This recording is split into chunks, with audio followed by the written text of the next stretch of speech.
What's up, guys? Welcome back to another video. Today we have the 2023 C300 finished here in Cirrus Silver over a black interior. This one is equipped with the night package. Really love that rim design on this car. The Cirrus Silver on this looks incredible. 2-liter inline 4 turbo on this one, 255 horse, 295 pound-feet of torque. Now that we got all of the all the numbers out the way, we can actually get into the new looks. So this is an all-new design on the C-Class. I think Mercedes absolutely did a great job on this design. You have your star grille there, which just makes this front end look so much more aggressive than the last generation. And from the side here, the side profile is also really nice. This is a wheel design that we've seen on the E-Class of this current generation. The Cirrus Silver is a relatively new color for Mercedes, and I'm actually really liking this color. This is probably one of my favorite C300s I've seen so far.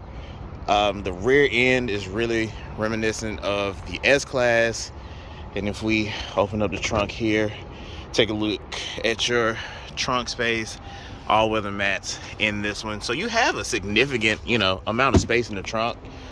Electronic trunk closing there makes it really easy and convenient. So yeah, on the outside, there's a bunch of new styling cues, as you can tell. I think the lines on this car are really, really nice. And with the night package over the Cirrus Silver, I think this is a fantastic spec. And I know there's a lot of mixed reviews on the wheels with the aero blades, but I'm actually a fan of how it looks on this car. And from a distance, and even on video, the black aero blade really doesn't show up that much, so you really don't even notice it all that much. This one does have the pano roof, so you kind of have that black over top as well. And we will step inside of this one here in a second and take a look at the interior, which is really where all of the new ties together. Still have the Mercedes emblem there, beautiful high performance LED lights there. Show you the new key fob as well. New key fob looks like the S-Class key fob, looks like the SL key fob, looks like all of the EQ key fobs. So let's go ahead and make our way inside, check out the interior on this car. So here we are in the interior. Let's go ahead and power it up. So we are inside of the S-Class because it's so S-Class like when you're inside. You have the big screen in the middle there, you have the big display up here, your gauge cluster, and of course you have all of your different options. You have your nav screen there, press home, you go back, you have your classic view with your tachometer there in the middle, your miles there in the middle, sport, which is really cool and really active when you drive the car, and then your understated look, which even takes the understated to the center screen. You press home and all of those options come back. You can scroll through. I really like the nav screen, it's always cool, but we'll stick on the classic here. So as we look around the cabin, you have the machine finish here in the middle. That's kind of a carbon fiber look to it, which actually ties this interior together really nicely. It gives it a really sporty look, and I think that this new generation of C-Class is a really sporty looking vehicle. All of the nice details, this kind of floating section where you have your window controls. This one is equipped with heated seats, everything here, that kind of piano black there. And then, as you've seen before in previous videos that we've gone through, with the infotainment, so you have all of your light settings, all your ambient light settings, which is what everybody loves, and for very good reason. Brightness adjust, so you have all of the colors, and you have your multicolors to where you can kind of change it. And like, it's during the daytime, so it's kind of hard to really see it. The blue sticks out a lot when it comes to the ambient lighting. You even have the ambient lighting going through there, going through here on the center tunnel, so it really just surrounds you.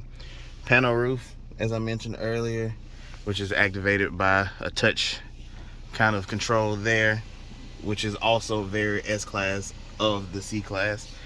If you hear me get C and S mixed up in this, it's because of how similar they are. Flat bottom steering wheel, sports steering wheel, which is really comfortable in hand. And I actually really think that from the design aspect, from the driving aspect, Mercedes really got this right. I think that the last generation C-Class is nice, but I think this takes it up to a whole nother level. And I think the interior is just absolutely well done. You got your seats there, rear seat there. So yeah, I think that Mercedes did a really good job on this car. One question that'll probably stick out to everybody is, how does it drive? In my opinion, I feel like the new C-Class is much more connected with the road. I feel that it is much more engaging when you drive it. It could be a perfect daily driver, or you can throw it up into sport mode and you can get some real fun out of this thing on some back roads. When we get a C43 in, I plan on doing a review on that as well. But for this and for what it is, and in comparison to where it came from, I think that this car knocks it out of the park from the looks department, the performance department, all across the board. I'm a big fan of this car. So in closing, like I said, I think that this is going in the right direction. This car makes me really excited for what the new C43 is going to be, because I love the last generation C43, and it really makes me excited for what the new generation C63 is going to be. So hope you all enjoyed it. Please let me know what you think about the new C-Class. If you're excited about the C43, if you're not excited about the C63, just let me know your general thoughts down in the comments below, and I hope to see you guys on the next one. Later.